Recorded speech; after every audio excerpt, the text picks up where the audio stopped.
Assalamualaikum warahmatullahi wabarakatuh. Perkenalkan, nama saya Natasha Salsabila. Saya dari Prodi Manajemen Bisnis dengan NIM 2410110022. Di sini saya mau menjelaskan hasil analisis saya terhadap laporan keuangan dari perusahaan Java Confit Indonesia.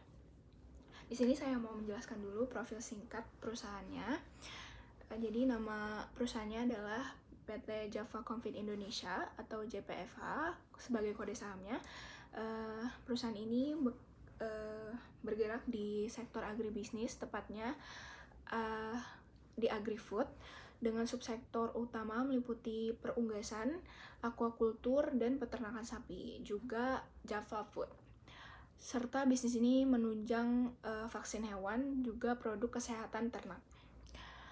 Model bisnis utama dari perusahaan ini adalah dia menggunakan model integrasi vertikal dalam bisnis agri pangan yang mencakup produksi pakan ternak, pembibitan ayam, peternakan komersial yang mencakup unggas, sapi, dan aquacultur, hingga pengolahan hasil ternak menjadi makanan olahan siap saji dengan tujuan menyediakan produk protein hewani berkualitas dan terjangkau. Posisi perusahaan dalam industrinya adalah dia sebagai market leader dan pesaing utama di industri pakan ternak dan protein hewani di Indonesia. Dia bersaing ketat dengan pemain besar lainnya, dan dia juga menguasai berbagai segmen dari pakan, pembibitan, hingga produk olahan ayam, sapi, dan aquacultur. Dan hal ini menjadikan dia salah satu raksasa di industri makanan dan peternakan nasional. Selanjutnya saya akan menjelaskan analisa singkat tentang financial summary dari perusahaan ini. Jadi berdasarkan data yang saya analisa, perusahaan ini memang menunjukkan kinerja yang semakin solid, terutama pada tahun 2024. Meskipun memang mereka mengalami penurunan profitabilitas di 2022 dan 2023, tapi kondisi ini berhasil dipulihkan pada 2024 dengan ditandai peningkatan laba usaha dan laba bersih yang signifikan pada periode 2024. Dari sisi neraca pun, perusahaan menunjukkan total aset dan ekuitasnya terus meningkat. Hal ini menandakan bahwa perstrukturan permodalan yang semakin baik. Sementara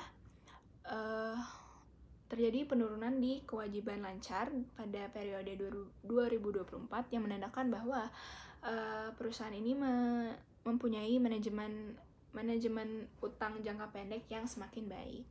Selain itu, dari sisi arus kas, aktivitas operasi yang perusahaan memiliki aktivitas operasi yang kuat serta free cash flow yang kembali positif. Ini mengindikasikan bahwa kualitas laba perusahaan yang semakin baik dan kemampuan perusahaan dalam mendanai operasional serta investasi secara berkelanjutan. Gitu. Selanjutnya adalah analisis singkat terhadap laporan laba rugi. Di sini berdasarkan data laporan laba rugi, perusahaan ini menunjukkan kinerja yang cenderung tidak stabil, tetapi perusahaan berhasil memulihkan keadaan di periode 2024, di mana hal ini ditandai dengan total pendapatan perusahaan yang meningkat secara konsisten setelah penurunan di 2020. Juga laba operasional dan EBIT mereka menunjukkan tren yang melemah pada periode 2022 sampai 2023 yang sejalan dengan meningkatnya beban operasional dan tekanan biaya, namun mengalami lonjakan yang signifikan pada 2024 yang ditunjukkan dari peningkatan EBIT margin dan EBITDA margin. Laba bersih perusahaan juga mengalami ketidakstabilan tapi berhasil dipulihkan pada periode 2024 dengan peningkatan net income dan net profit margin yang menunjukkan keberhasilan perusahaan dalam meningkatkan efisiensi operasional serta memanfaatkan perbaikan kondisi pasar. Tuh. Nah, selanjutnya saya akan menjelaskan summary dari balance sheet. Di sini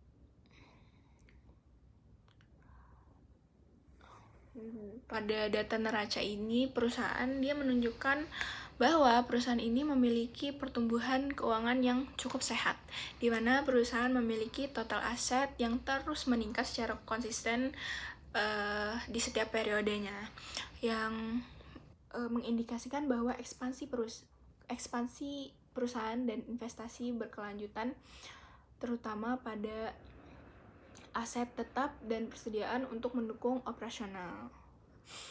Sementara itu, meskipun total kewajiban mengalami kenaikan, tetapi pertumbuhannya relatif terkendali dan diimbangi dengan penurunan total utang pada 2 periode terakhir, sehingga risiko keuangan tetap terjaga. Di sisi lain pun, di sisi ekuitas dan kinerja internalnya, dia menunjukkan tanpa ketergantungan berlebih pada utang.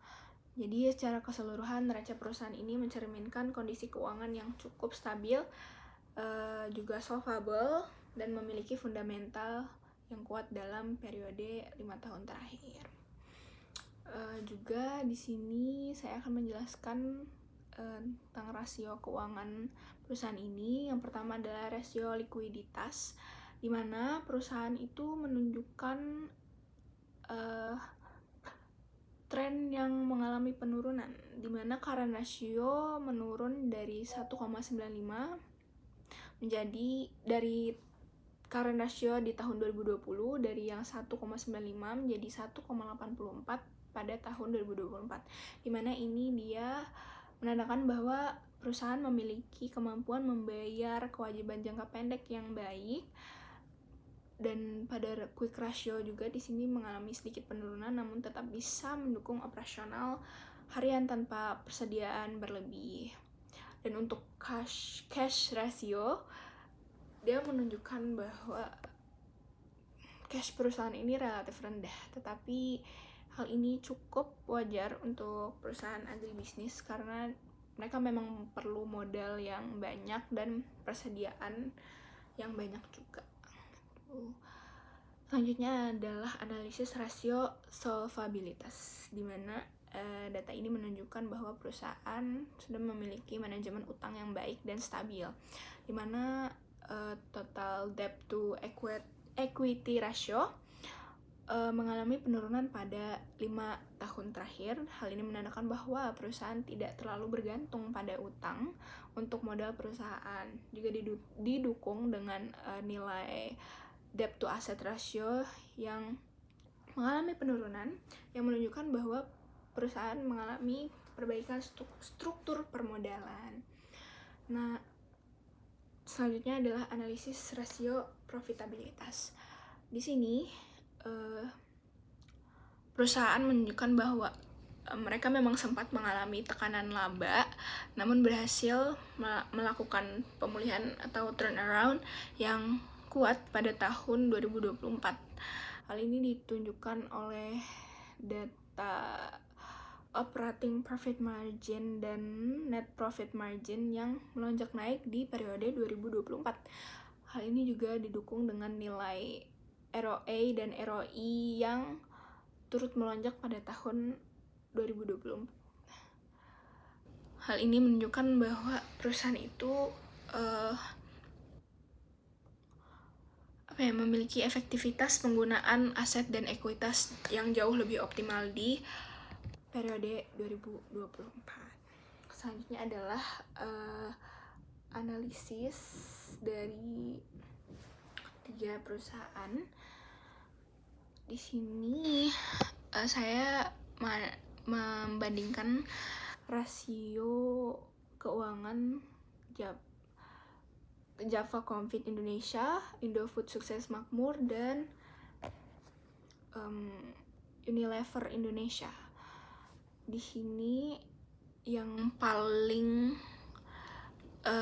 keuangannya paling stabil itu dia Indofood, karena perusahaan ini dia memiliki likuiditas yang baik, di mana dia menunjukkan nilai current ratio dan quick ratio yang konsisten berada di atas 1, dia nilai current ratio dan quick ratio-nya. Juga struktur modal perusahaan ini tergolong konservatif, yang mencerminkan yang tercermin dari nilai debt to equity ratio yang relatif rendah dan stabil. Juga menunjukkan ketergantungan utang yang sangat terkontrol. Dari sisi profitabilitas juga margin laba perusahaan ini cukup solid dan konsisten. Meski memang tidak terlalu tinggi, tapi hal ini menandakan bahwa perusahaan Indofood Sukses Makmur ini dia memiliki skala usaha yang besar dan stabil. Perusahaan ini juga menunjukkan nilai ROA dan ROI yang relatif stabil juga di sepanjang periode, yang mencerminkan bahwa perusahaan memang memiliki kemampuan menghasilkan laba secara berkelanjutan dengan risiko keuangan yang rendah gitu. Berdasarkan growth analysis juga di sini pada perusahaan Java, perusahaan ini dia menunjukkan pola pertumbuhan yang cenderung tidak stabil, terutama pada bagian laba. Pertumbuhan pendapatan memang cenderung positif dengan rata-rata yang moderat gitu, sama terus gitu, menandakan bahwa ekspansi penjualan mereka yang berkelanjutan meskipun tidak stabil di setiap periodenya. Juga pertumbuhan laba kotor dan laba usaha memang sempat tertekan di 2022 dan 2023, tapi mereka berhasil memulihkan di periode 2024. Juga mereka mengindikasikan bahwa pemulihan operasional dan perbaikan margin yang baik gitu. Dari sisi neraca pun pertumbuhan aset dan ekuitas mereka relatif stabil. Sementara pertumbuhan utang mulai melambat di akhir periode, yang menunjukkan bahwa pengelolaan keuangan mereka yang memang lebih hati-hati. Kalau di sisi growth analysis buat Indofood Sukses Makmur, perusahaan ini memang menunjukkan pertumbuhan yang stabil dan berkelanjutan, yang didukung dengan pertumbuhan pendapatan dan laba kotor yang dia konsisten positif dan menandakan kekuatan model bisnis dan diversifikasi usaha mereka. Laba usaha dan laba bersih mereka pun juga selalu tumbuh stabil. Pertumbuhan aset dan ekuitas juga tergolong kuat dan konsisten, mencerminkan ekspansi perusahaan yang sehat. Selain itu, pertumbuhan utang juga mereka tetap terkendali, sehingga mendukung keseimbangan antara ekspansi dan risiko keuangan. Selanjutnya untuk growth analysis Unilever Indonesia, perusahaan ini menunjukkan bahwa mereka memiliki pola pertumbuhan yang memang tidak stabil, terutama pada pendapatan dan laba selama periode 2022 dan 2023 yang mengalami penurunan. Namun terjadi pemulihan yang cukup signifikan pada tahun 2024, terlihat dari pertumbuhan laba bersih mereka, juga pendapatan dan laba usaha yang kembali positif. Pertumbuhan aset juga relatif rendah dan cenderung pasif, yang menunjukkan bahwa perubahan strategi bisnis mereka ini lebih fokus ke optimalisasi operasional dibandingkan ekspansi usaha. Selain itu, pertumbuhan utang juga terlihat cenderung tidak stabil, di mana mereka menunjukkan bahwa perubahan strategi pendanaan dari setiap periodenya. Jadi secara keseluruhan, perusahaan ini menunjukkan bahwa perusahaan memiliki potensi pertumbuhan yang kembali terbuka, namun memang masih menghadapi tantangan stabilitas gitu. Dan yang terakhir, sebagai kesimpulan yang bisa saya sampaikan di sini adalah kinerja keuangan dari perusahaan Java Confit Indonesia selama 5 periode terakhir menunjukkan bahwa memang perusahaan masih berada dalam kondisi yang relatif stabil meskipun menghadapi tantangan eksternal, tapi mereka berhasil juga memulihkan keadaan di periode 2024.